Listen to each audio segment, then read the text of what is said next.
সুপ্রিয় দর্শক, আসসালামু আলাইকুম। কেমন আছেন আপনারা? নিশ্চয়ই ভালো আছেন। আজকের ভিডিওতে আপনাদের সবাইকে স্বাগত জানাচ্ছি।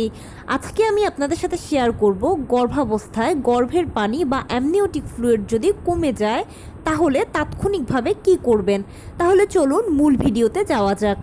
বাই দ্য ওয়ে, মূল ভিডিওতে যাওয়ার আগে একটা কথা বলি, আমি আমার চ্যানেলে pregnancy related, specially normal delivery related অনেক ইম্পর্ট্যান্ট তথ্য ভিডিও আকারে শেয়ার করে থাকি।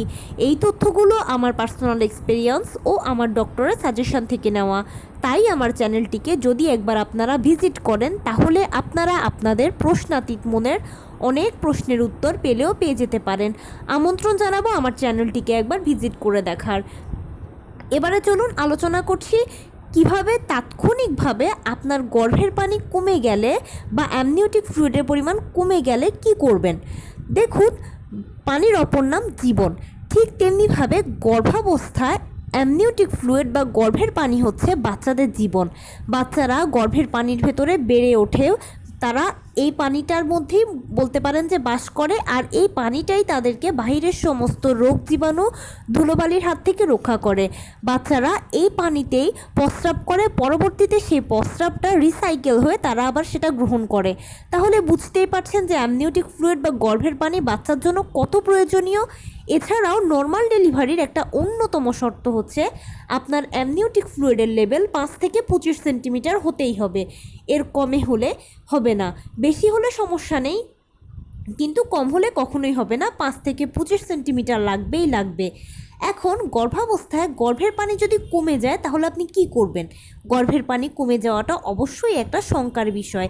এটা কমাটা কোনো মতেই সম্ভব নয়। এটাকে সবসময় বাড়াতে হবে বা একটা পর্যাপ্ত পরিমাণ লেভেলে রাখতেই হবে।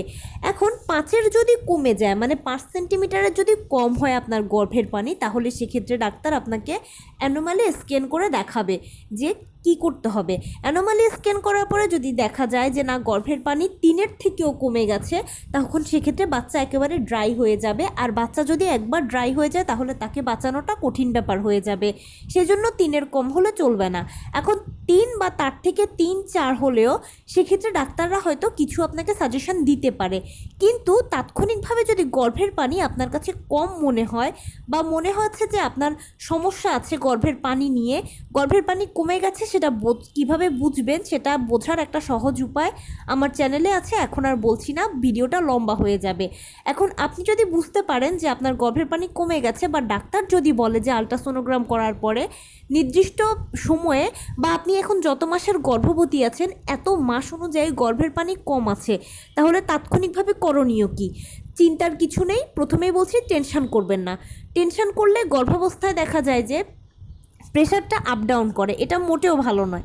এটা গর্ভের পানি কমে যাওয়ার থেকেও আরও বেশি খারাপ। তাই প্রথমেই চিন্তা করবেন না। তাৎক্ষণিকভাবে যেটা করবেন সেটা হচ্ছে আপনাকে পুষ্টিকর খাবার খেতে হবে, প্রোটিন সমৃদ্ধ খাবার, মাছ মাংস বেশি বেশি করে খাবেন। এছাড়া সেই সাথে শাকসবজি খাবেন এবং ফল বেশি বেশি করে খাবেন। রসালো ফলগুলো খাবেন, যেমন তরমুজ হতে পারে, সেটা আম হতে পারে, লিচু হতে পারে। এছাড়া ভিটামিন সি সমৃদ্ধ ফল যেগুলো আছে সেগুলো বেশি বেশি করে খাবেন। এর ফলে যেটা হবে যে আপনার শরীরে পর্যাপ্ত পরিমাণে পানি ঢুকবে এবং সেই সাথে অ্যামনিওটিক ফ্লুইডটা বাড়বে। আর অবশ্যই কুসুম গরম 1 গ্লাস দুধ আর 2টো করে ডিম খাবেন। গরম গরম খাবার খাওয়ার চেষ্টা করবেন। যে কোনো খাবার খান, একটু গরম খাওয়ার চেষ্টা করবেন। গরম খাবারগুলো যেটা করে যে অ্যামনিওটিক ফ্লুইড বা গর্ভের পানিকে ধরে রাখতে বা রিজার্ভ রাখতে সহায়তা করে। দেখুন, গর্ভের পানিটা শুধু তৈরি হলে হবে না, এটাকে ধরেও রাখতে হবে। তো গরম খাবারগুলো পানিকে ধরে রাখতে সহায়তা করে। সেজন্য ফল বেশি বেশি করে খাবেন, পানি তো অবশ্যই খাবেন, সাধারণ পানিটা অবশ্যই খাবেন, ডাবের পানি খাবেন। এই পানি জাতীয় খাবারগুলো থেকে শরীরে পানি তৈরি হবে এবং গরম গরম যে কোনো খাবার খাওয়ার চেষ্টা করবেন, সেটা পানিটাকে আটকে রাখবে, রিজার্ভ রাখবে। সেই সাথে যে কোনো ধরনের তরল খাবার খেতে পারেন, যেমন সাবু রান্না করে খেতে পারেন, পায়েস খেতে পারেন। এই টাইপের তরল খাবারগুলো বেশি বেশি করে খাবেন। এগুলো আপনার শরীরে পানিকে ভালোভাবে উৎপন্ন করবে। আর ওই সময়টাতে, মানে যখন ডাক্তার বলছে যে আপনার শরীরে পানি কম আছে, ওই সময়টাতে একটু রেস্ট বেশি করার চেষ্টা করবেন। একটু ভালো মতো পুষ্টিকর খাবার খেলে আর পর্যাপ্ত পরিমাণে বিশ্রাম নিলে গর্ভের পানিটা কিন্তু অটোমেটিক রিকভার করে তৈরি হয়ে যায় এবং সেই সাথে গরম গরম খাবার পানিটাকে ধরে রাখতে সহায়তা করে। এর পরবর্তীতে আপনি যখন নেক্সট টাইম চেক আপ করাবেন তখন দেখবেন যে পানি একটা নির্দিষ্ট লেভেলে চলে এসেছে, তাহলে বুঝতেই পারছেন যে গর্ভের পানি কমে গেলে আপনার তাৎক্ষণিকভাবে আপনাকে কি করতে হবে, অবশ্যই পুষ্টিকর খাবার বেশি বেশি খেতে হবে, গরম খাবার খেতে হবে, সেই সাথে রেস্ট করতে হবে। এবারে গর্ভের পানি কমে যাওয়ার কথা বলেছি। গর্ভের পানি কমে যাওয়া একটা জিনিস, ভেঙে যাওয়া আর একটা জিনিস। কমে যাওয়া মানে সেটা কোনো কারণে হয়তো পর্দাটা ফেটেছে বা লিক করেছে সেজন্য কমছে বা সামহাও এটা কমছে, কিন্তু ভেঙে যাওয়া মানে হচ্ছে পানিটা প্রস্রাবের মতো ঝরঝর করে পড়বে বা ভেঙে যাবে। ভেঙে গেলে কিন্তু কিছু করার থাকে না। ভেঙে গেলে আপনি যদি নবম মাসের গর্ভবতী হন তখন হয়তো সেক্ষেত্রে ডাক্তার ইমার্জেন্সি আপনাকে সিজার করিয়ে বাচ্চাটাকে ডেলিভারি করিয়ে এনআইসিইউতে রাখার প্রয়োজন হলে রেখে সারভাইভ করানোর চেষ্টা করবে। কিন্তু প্রথম থেকে সপ্তম অষ্টম মাসের মধ্যেও যদি দেখেন যে গর্ভের পানি ভেঙে গেছে, তখন সেক্ষেত্রে আসলে সরি, আপনার বাচ্চাকে হয়তো আর বাঁচানো যাবে না। তাই গর্ভের পানি কমে গেলে কোনো সমস্যা নেই, সেটা বাড়ানোর ওয়ে আছে, কিন্তু ভেঙে গেলে সেটাকে আটকানোর কোনো উপায় নেই। আর যদি দেখেন যে গর্ভের পানি ভেঙে গেছে তখন সেক্ষেত্রে অবশ্যই অতি দ্রুত ডাক্তারের কাছে যাবেন। অনেক সময় দেখা যায় যে ইমার্জেন্সি সিজার করিয়েও বাচ্চাকে এনআইসিইউতে রেখে কিন্তু অনেক সময় সারভাইভ করানো যায়। তাই গর্ভের পানি যদি ভেঙে যায় তাহলে ইমার্জেন্সি ডাক্তারের কাছে যাবেন।